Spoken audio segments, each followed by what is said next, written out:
दोस्तों, जिस दौर की हम बात कर रहे हैं वो सिर्फ कम कीमतों का नहीं था। वो दौर था संतोष का, सादगी का और सुकून का।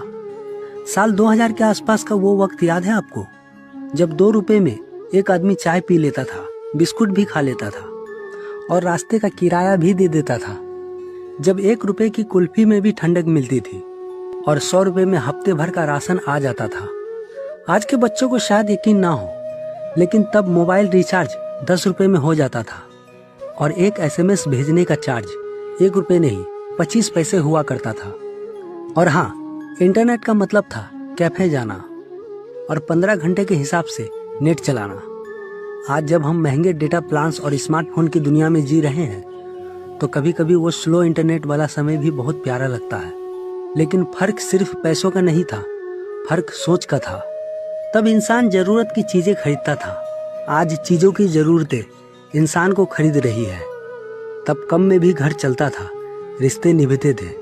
आज ज्यादा में भी दिल खाली और रिश्ते उलझे हुए लगते हैं। वो जमाना था जब मोहल्ले के एक फोन से पूरे कॉल्स हो जाते थे, जब शादी का कार्ड देने के लिए लोग खुद घर जाते थे, जब चिट्ठियां आती थी और जवाब का बेसब्री से इंतजार होता था।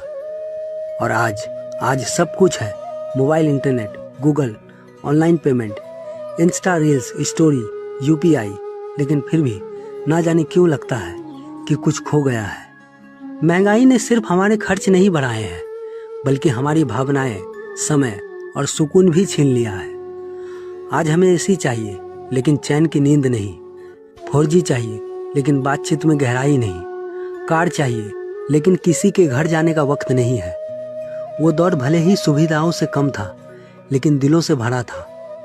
एक समय था जब किसी बड़ी बीमारी का इलाज करने के लिए हमें शहरों में जाना पड़ता था, लेकिन अब आपके आसपास ही बड़े बड़े अस्पताल हैं जो हर तरह की बीमारियों का इलाज करते हैं। याद करें, एक समय था जब 12वीं करने के लिए हमें शहरों में जाना पड़ता था, लेकिन आज गाँव में ही इंटर तक स्कूल हो गए हैं। आज की सड़कें और रेलवे स्टेशन की स्थिति पूरी तरह बदल चुकी है। भारत अब एक तेजी से विकसित हो रहा देश बन चुका है। आज हमारे पास हर वह संसाधन और टेक्नोलॉजी है जो एक विकसित देश के पास होनी चाहिए। अगर